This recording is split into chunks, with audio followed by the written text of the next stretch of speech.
geopolitik energi global baru saja memasuki babak yang jauh lebih berbahaya.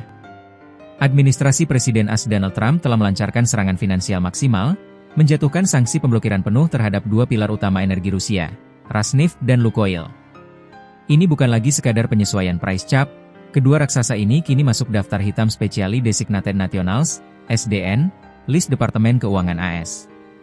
Dampaknya, harga minyak Brent langsung melonjak, India dan Tiongkok ketakutan, dan yang paling mengkhawatirkan, proyek strategis nasional, PSN, kilang GRR Tuban di Indonesia, yang bermitra dengan Rosneft, kini terancam mangkrak dan dilingkupi risiko sanksi sekunder AS. Apa implikasi status SDN? Mengapa Lukoil yang swasta juga diblokir? Dan bagaimana Pertamina harus bereaksi cepat untuk menyelamatkan investasi 23 miliar AS dolar di Tuban? Dalam 20 menit ke depan, kita akan bedah alarm bahaya sanksi Rosneft dan dampaknya langsung ke kantong APBN dan proyek strategis Indonesia.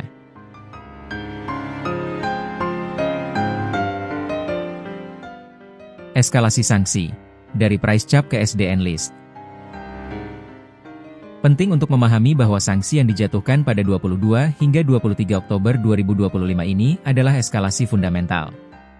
Sebelumnya, sanksi Barat menggunakan mekanisme price cap, yang membatasi harga jual minyak Rusia. Tapi sekarang, Rosneft dan Lukoil resmi masuk SDN list OFAC, Office of Foreign Assets Control, AS implikasinya melumpuhkan. Aset dibekukan, semua aset kedua perusahaan di bawah yurisdiksi AS otomatis dibekukan. Transaksi dilarang, perusahaan dan individu AS dilarang terlibat dalam transaksi apapun. Ancaman sanksi sekunder, paling kritis AS kini berhak menghukum institusi keuangan non-AS, misalnya bank di Jakarta, Dubai, atau Beijing, yang kedapatan memfasilitasi transaksi signifikan dengan Rosneft atau Lukoil. Penargetan ini bersifat komprehensif, mencakup Rosneft, BUMN State Champion, dan Lukoil, swasta global. Ini mengirimkan sinyal bahwa Washington bertekad memotong semua sumber pendapatan energi Rusia.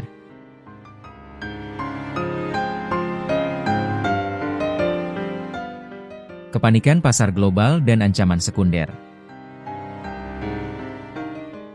Reaksi pasar terjadi instan dan brutal. Harga minyak mendidih. Harga minyak mentah Brent melonjak 5,4% ke level 65,99 AS dolar per barel, didorong ketakutan hilangnya suplai signifikan dari Rusia, yang merupakan salah satu produsen terbesar dunia. Kehancuran Moskow, indeks pasar Moskow, MUX dan RTS, anjlok sekitar 3% dalam beberapa hari. Ancaman sekunder bekerja, dampak paling nyata terlihat pada arus perdagangan fisik.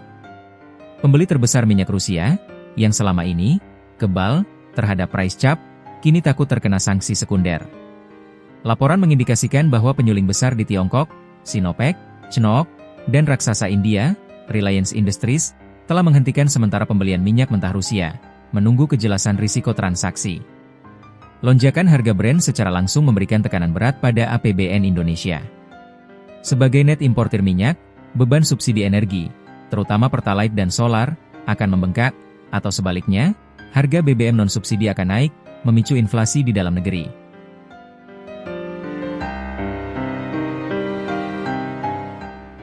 Alarm merah di kilang GRR Tuban. Inilah dampak paling langsung dan serius bagi Indonesia. PSN kilang GRR Tuban, yang sudah dicanangkan sejak 10 tahun lalu namun tak kunjung terbangun, kini berada di persimpangan jalan yang mustahil.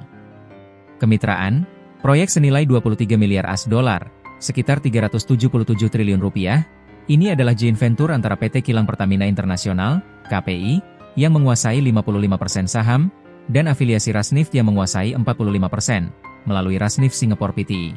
Ltd.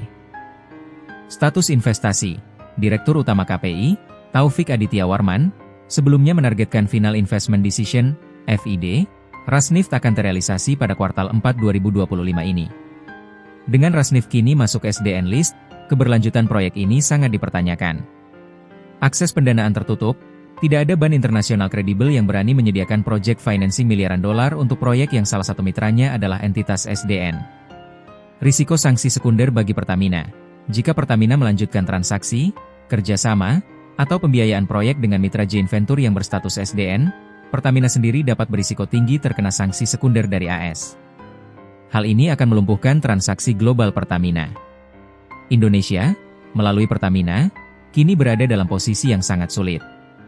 Di satu sisi, ada komitmen joint venture untuk melanjutkan proyek kilang Tuban yang vital bagi ketahanan energi nasional. Di sisi lain, ada ancaman nyata dari sanksi terberat AS. Pernyataan Taufik Aditya Warman dari KPI bahwa mereka tetap bersama Rasnif meskipun ada sanksi Uni Eropa kini harus ditinjau ulang secara serius, karena sanksi SDNAS jauh lebih melumpuhkan. Melaksanakan tugas JV berarti secara sadar memasukkan Pertamina ke dalam risiko sanksi.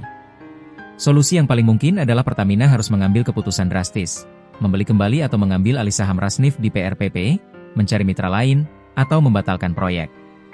Namun, kedua opsi itu akan menelan biaya dan memakan waktu bertahun-tahun lagi.